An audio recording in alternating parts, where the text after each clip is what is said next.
طروا لي الدندون بالناس قمت قال والله هذا هو سيف بن مسامح.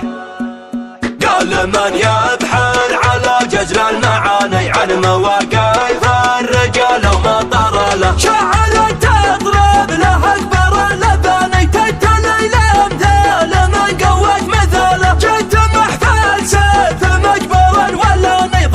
من فنجاله يكف البياله حي والله ما نطق باسمه لساني سيف فنادى ذر الصاحب وماله محسن يلي على الشده وزاني ولا عطت يمناها ما تدري شماله لا نصاح اللي من ايامه يعاني ما يروح الا مطوح له عقاله تخرج ازل الكلمه وضرب اللساني ابو سيف الليله الطيب انتحاله يتعب الشاعر على سبع المثاني في وصف اللي هداه الجماله نادر اللي ما قصر شبره لداني ولا هفت يمناه به عن كل طاله وجهه تشوف الحياه به والتفاني عن مقال الله ورسوله سعاله صلب عاد جعل مسكن هالجنان طاله وانطوى على الطلع عياله فثر وصده على سهل اليماني ما تغطيها النجوم اللي قباله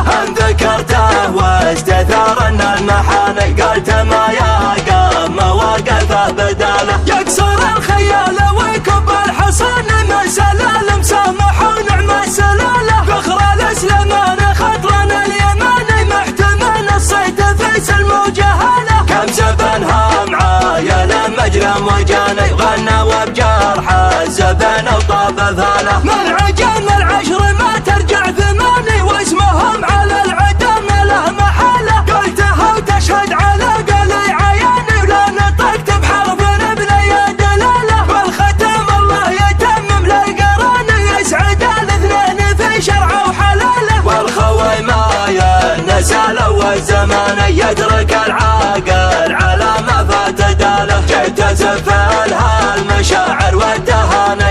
مبروك وعسى فلسعد فاله قال من يبحث على جزر المعاني عن مواقف الرجال وما طر له شعل تضرب له اكبر اللباني تتلي الامثال من قوت مثاله جيت محفل سيف مجبر ولا ضيف من فنجاله يكف البياله حي والله ما نطق باسمه لساني سيف فنادى ذر الصاحب وماله محسن يلي على الشده وزاني ولا عطت يمناها ما تدري شماله لا نصاها اللي من ايامه يعاني ما يروح الا مطوح له عقاله تخرج ازل الكلمه وضرب اللساني ابو سيف الليله الطيب انتحاله يتعب الشاعر على سبع المثاني في وصف اللي هداه الجماله نادر اللي ما قصر شبره لداني ولا هفت يمناه به عن كل طاله وجهه تشوف